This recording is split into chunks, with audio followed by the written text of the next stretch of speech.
Have you ever explored the habitats in your backyard biome?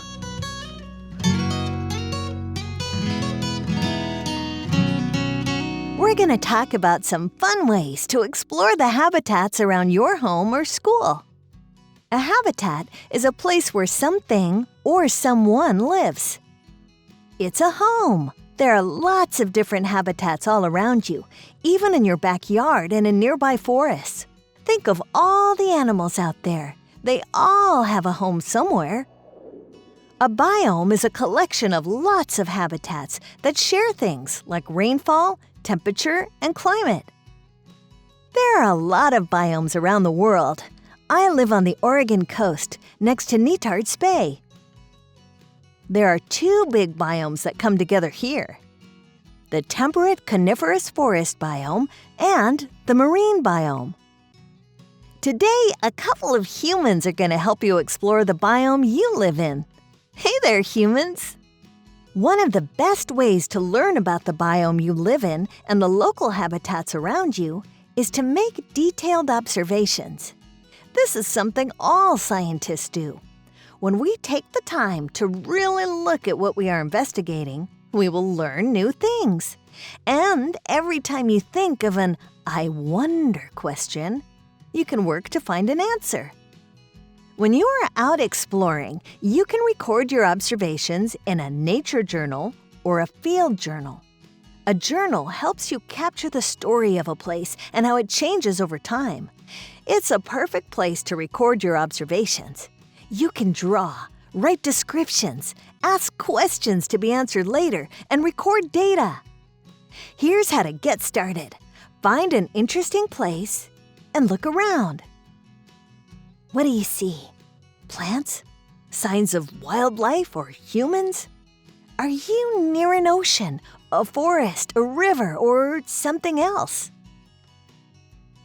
Now it's time to start recording your observations in your journal. Here are some tips on how to be scientific and thorough. Look for common trees around you. Are they coniferous or are they broadleaf? Do you think they lose their leaves in the fall or keep them year-round?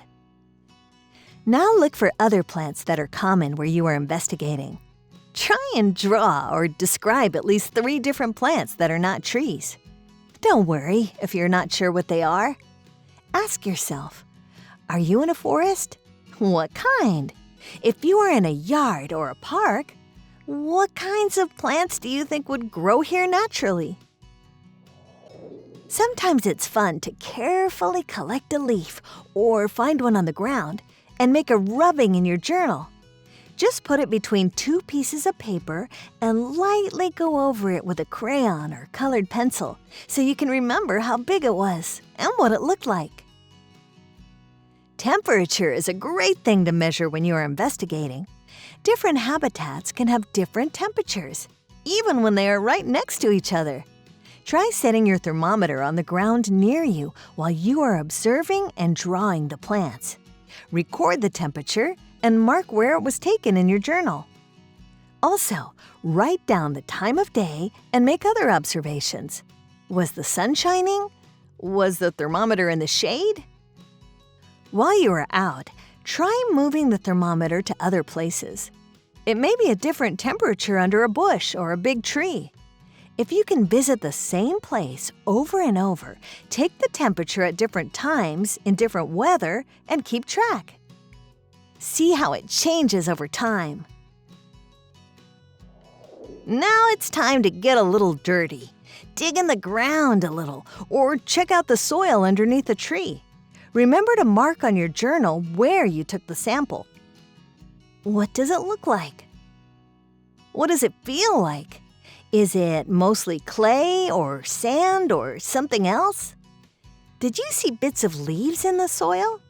What did they look like? And can you imagine what plants they came from? You can even glue a little to your journal page to look at later.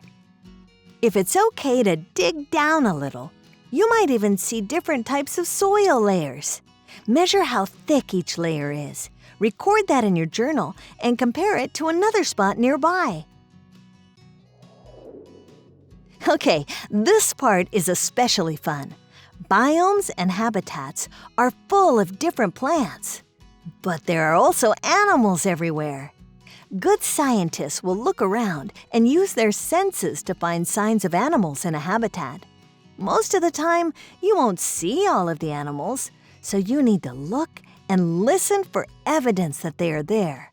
Remember, sometimes it's easy to spot animal evidence, but sometimes we have to look really close and use tools to help us.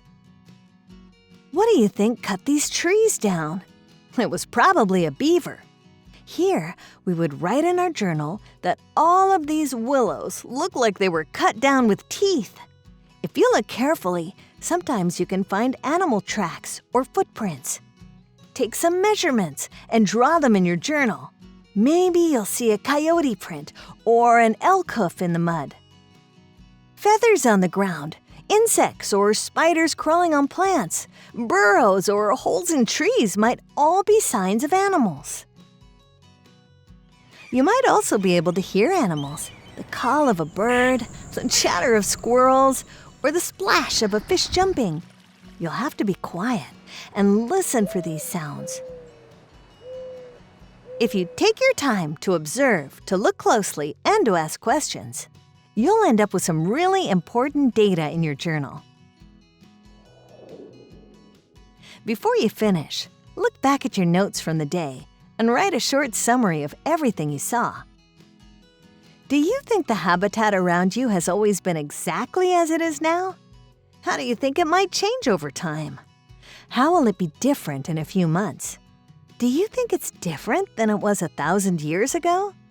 There are a lot of ways a habitat or biome can change.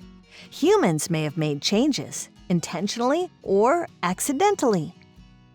Plants or animals from other places may have moved in and taken over habitats, affecting the things that live around them. How do you think those invasive species affect the habitat you are in? Well, go find a place to sit and observe. Take a sharp pencil and a notebook, a snack, and an open mind.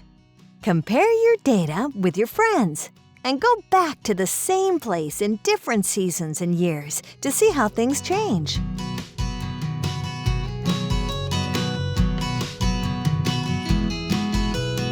Happy exploring, scientists!